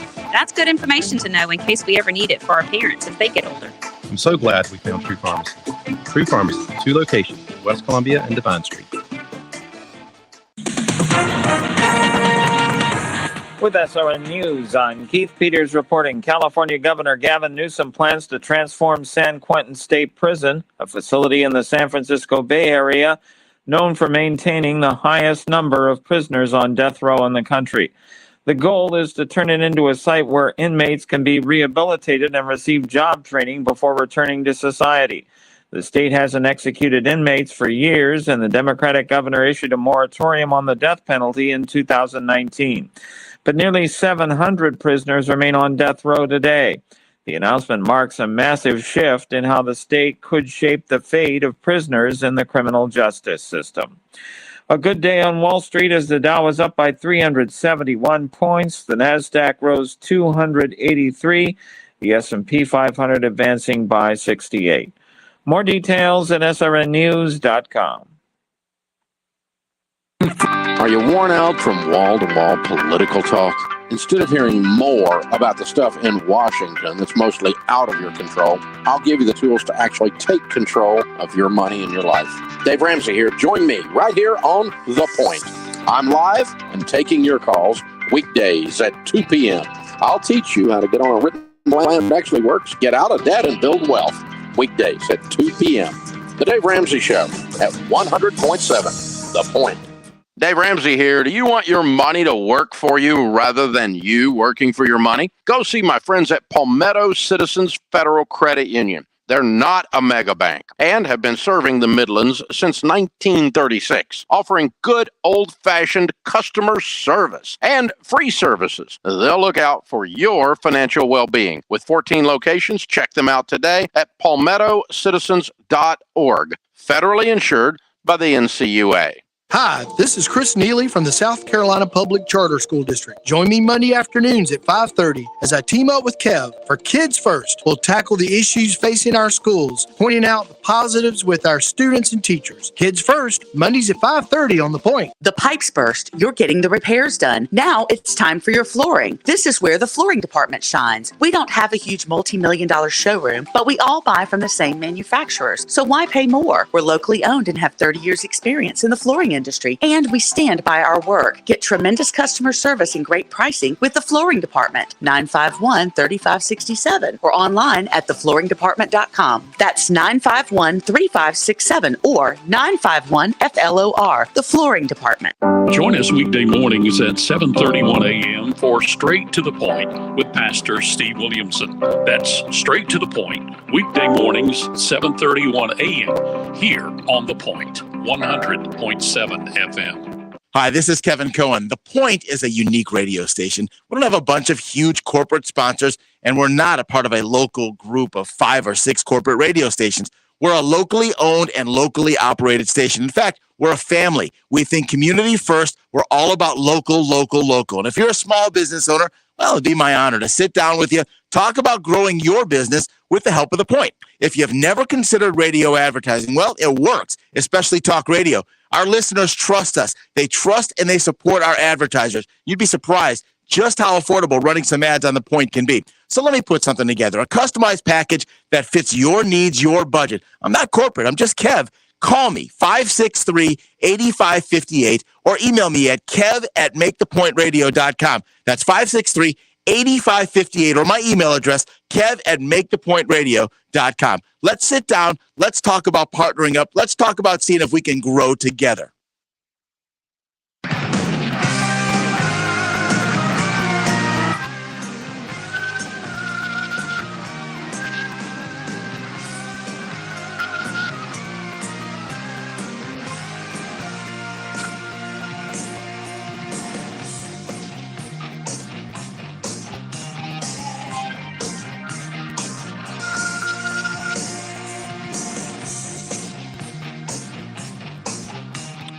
Welcome back, everybody. Sports Talk Media Network. Phil Kornbluth, Chris Bergen, and Pat Daniel update the basketball for you here. And then Monty Dutton's going to join us. If Monty's calmed down after that Furman win, you got Auburn leading Iowa 29-24, Duke 22, Oral Roberts 8. Big start there for the Blue Devils. And that's it for the games that are in progress at this moment. And so with that said, how did Auburn get an opportunity as a 9 seed to basically have a home game in the first round? It's a good question. Playing at Birmingham. Good question. Iowa's got no chance. They're just lucky, I guess. I mean, how else can you figure? They want to keep the teams within their region whenever possible. That's what they try to do. I get that as a higher seed, but they're a 9 seed. They shouldn't have that kind of luxury of being basically playing 20 miles from campus. And Birmingham's how far from Auburn? No, it's more than that. Auburn's down in down near Mobile, down that way. That'd be down in South Alabama. So you're probably talking 2.5 hours. And don't forget, guys, Iowa, there's a connection there with Bruce Pearl. Let's not forget that's where he was assistant and had that quote-unquote career suicide. A lot of folks thought it would be, at least. That's where he got in all that trouble and had the 3-year exile from coaching. So a little bit of history there. He's had something everywhere. You're citing Iowa. He had something at Tennessee. He's had something at Auburn, right? He's had something everywhere he's been. Somehow he continues to thrive. Monty, congratulations to you, Paladins. How you feeling? Oh, I'm pretty excited. I already wrote a column. I'm not in Orlando, but I followed the game closely and did all the electronic eavesdropping that you can do today. And it was quite a game, and it's been a pleasure covering this Furman team all year long. I really enjoy talking to their players and Bob Ritchie, and they're fun to cover, and they're a great team. They're not nationally prominent, and there's a lot of people, a lot more, but I knew they'd put up a fight. They did more than that. They hung in there, and they got their chance. They took advantage of it. So you have written a book called The Latter Days. It's a baseball book. It's now available. Tell us about it. Why'd you write it? And what's the story behind it? Well, like all novels, I'll try to make a long story short, but the germ of the very beginning of the novel was something that happened to me a long time ago. I was covering the high school stuff, and there was a kid who nobody really looked at him as a baseball player. He's a great football player. And I thought, well, this guy's got all the skills. And so I took him to a tryout camp in Greer, and he played. This is how long it's been. He played for a couple of years in the Montreal Expo system. And so that having been said, that's just the sort of beginning of wanting to do that. The purpose, it's about an ex-ball player, an ex-major league manager who has fallen into disfavor because he's considered to been washed up because he doesn't put as much stake as they'd like in all of the metrics and analytics, and he likes to go by his feeling, on various things about players. And so he's sent to cover this brash prospects, and he's not impressed. And just accidentally, he notices this kid for the other team, and he realizes after a while that he's so raw that he gets chewed up and spit out by the minors. So with the help of his one remaining ally in the front office, this is the fictitious Portland Loggers, he takes him under his wing. They drive to Texas, and he works with a guy playing semi-pro ball in Texas. And then he ends up coming back in contact with the hotshot prospect. The coach's name is Clyde Kinlaw, and the black kid who he finds playing catcher is named Taekwon Watson. And the big prospect, just what Clyde thought happens to him, and he's dispatched back to a minor league team and reevaluates. And by the end of the book, it all gets back together. But it's a frank book. It has all sorts of dysfunctions, but it's also basically an inspirational story. And I think that it has, I think that people who read it will love it. Thanks to you, I get to tell more people about it, and hopefully they'll give it a try. Well, hopefully folks will get out there and buy it. Where can they get it? Well, you can go to my author website, the publisher set up for me, called montydutton.net, and it's available at a bunch of online stores. I actually don't. I got one copy of it myself. It's that new, and so it's just online about anywhere where books are sold, but I don't think it's that available in actual bookstores. It's just like people don't read actual newspapers. So, for me, my key question is, when it comes to a book, how many pages? 177. That's not a bad read, 177. Knock that out in a couple of days. Yeah, honestly, I wrote a couple of stock car racing novels a few years back, and I have to admit that I don't think you want to do a John Steinbeck Grapes of Wrath. I think that sports fans want a quick read. Yeah. Not only that, but one of the things that surprised me when I was proofreading it was that the two books that I have last written, another one's a very different book called Don't Ask, Don't Tell.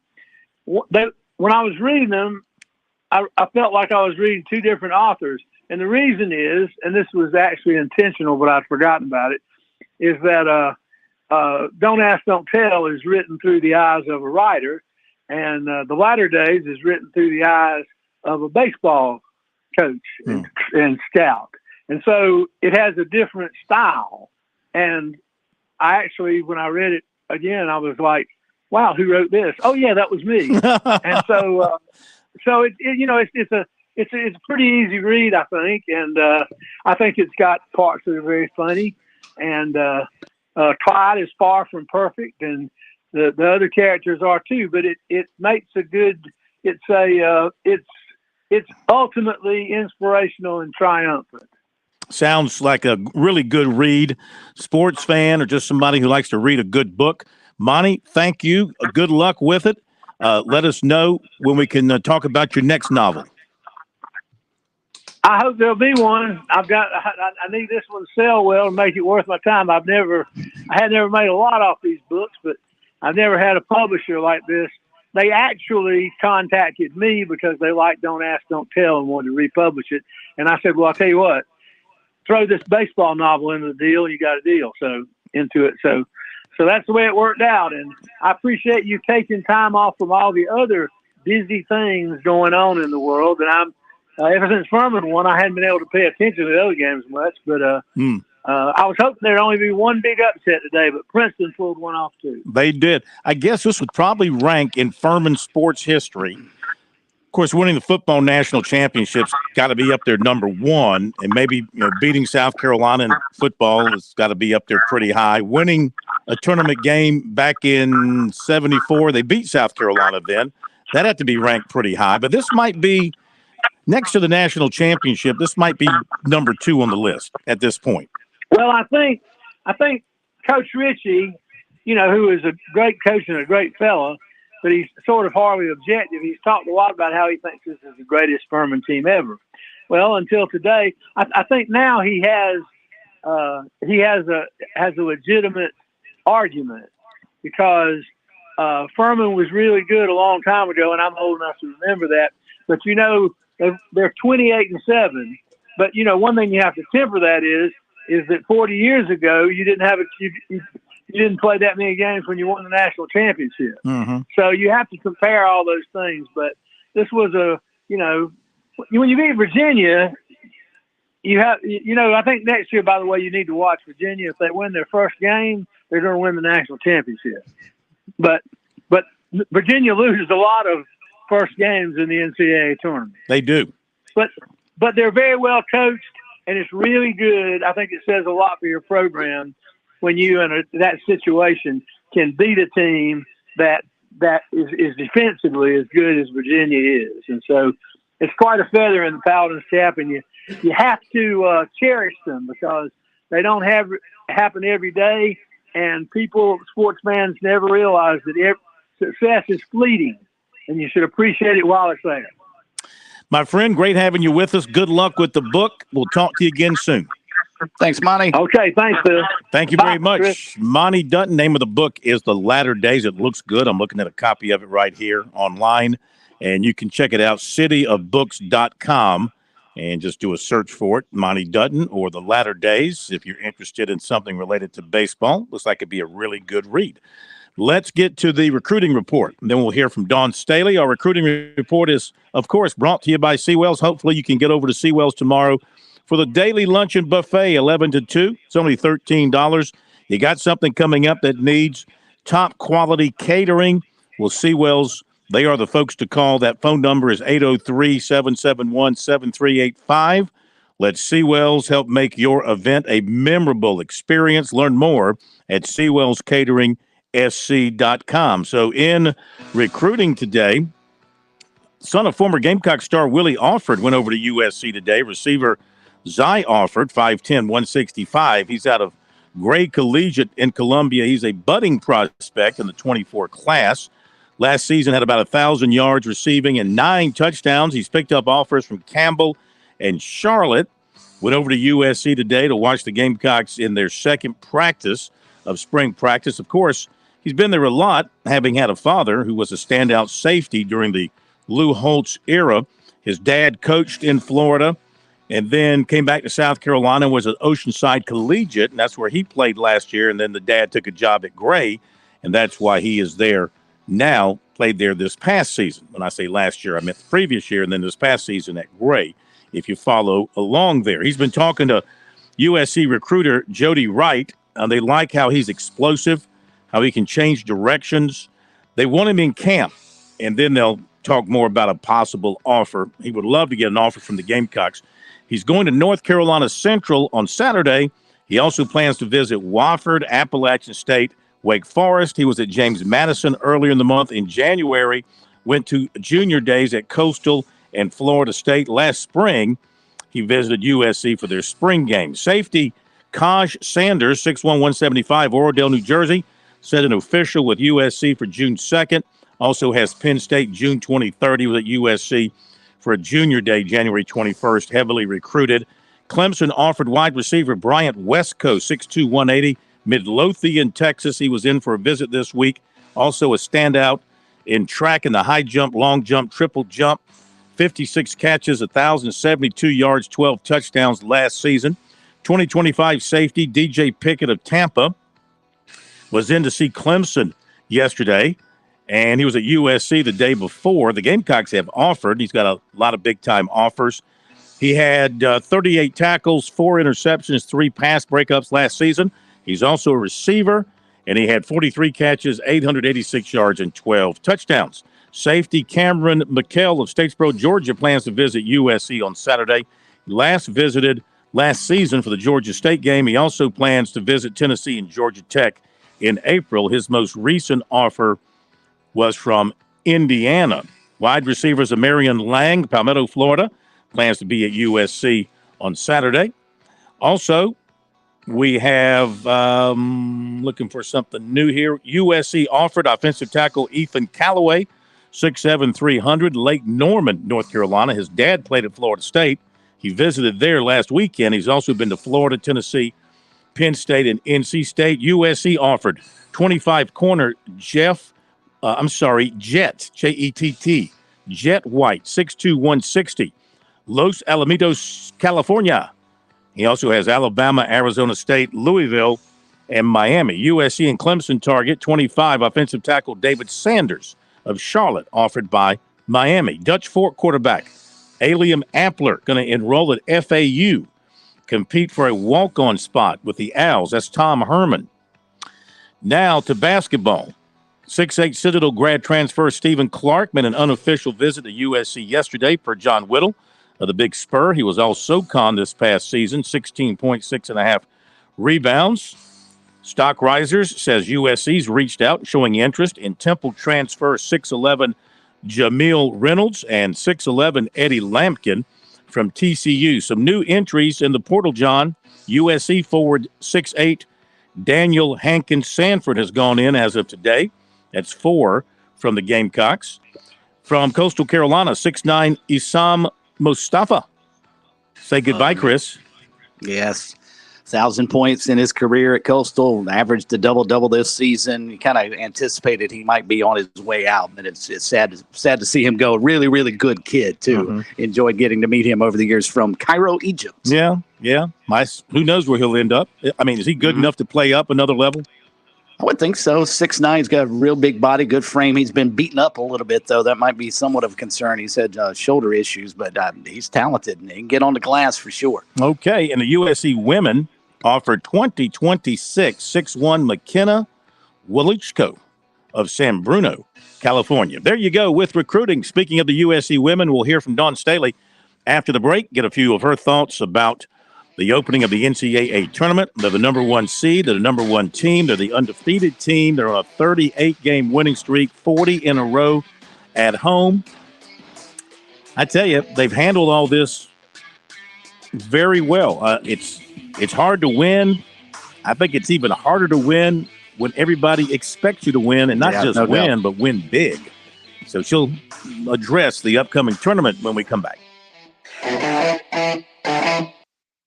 South Carolina's largest hunting, fishing, and outdoor expo takes center stage at the Palmetto Sportsman's Classic, sponsored by Farm Bureau Insurance. Come on down for a good time with over 350 vendors, dogs competition, extreme raptor show, kids catfish pond, and much more family fun.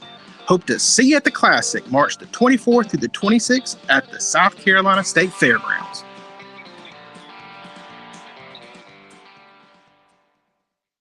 Show your team pride wherever you go with Founders Federal Credit Union's collegiate debit cards. Get your University of South Carolina and Clemson University debit cards at any Founders office or by calling 1-800-845-1614. Plus, our debit cards are digital wallet ready, so you can pay however you please. Not a member? Visit RelaxJoinFounders.com or one of our 37 convenient locations to see if you qualify for membership. Terms and conditions apply. Founders Federal Credit Union is federally insured by NCUA.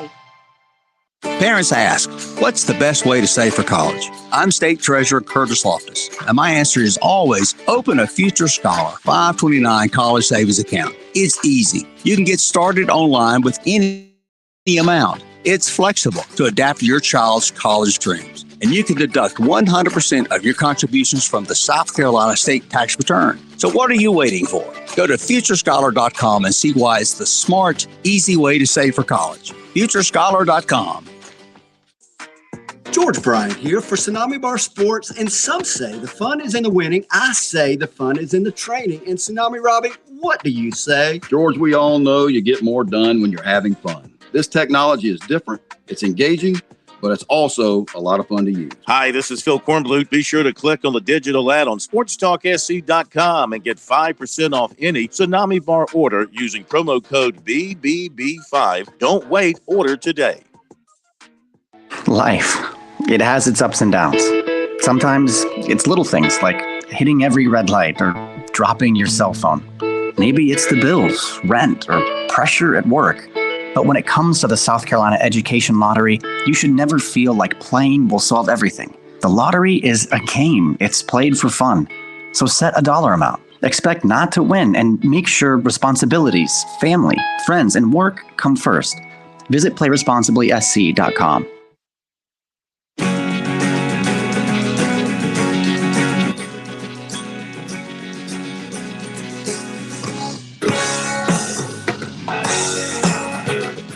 Former USC offensive coordinator G.A. Mangus, now hired as the new offensive coordinator at Hammond Academy or Hammond School in Columbia. Quarterbacks there will be excited about that to work with him.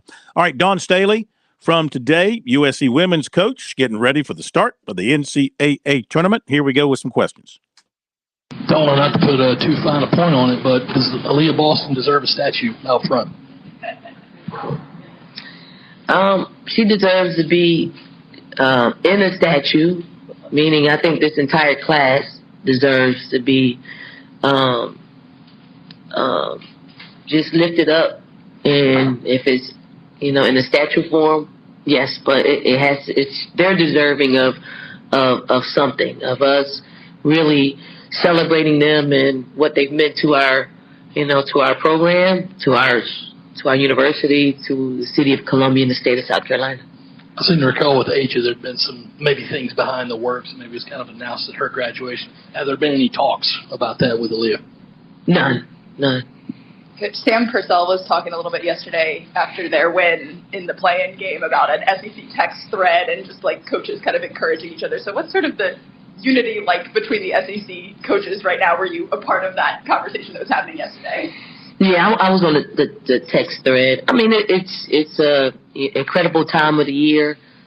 We've beat each other up all in conference play, and then now we join hands united in trying to uphold our conference, be as prepared as we can, and win as many NCAA games as possible. And although we're opponents during our 19-game schedule, we are united in wanting everybody to see just how good our conference is.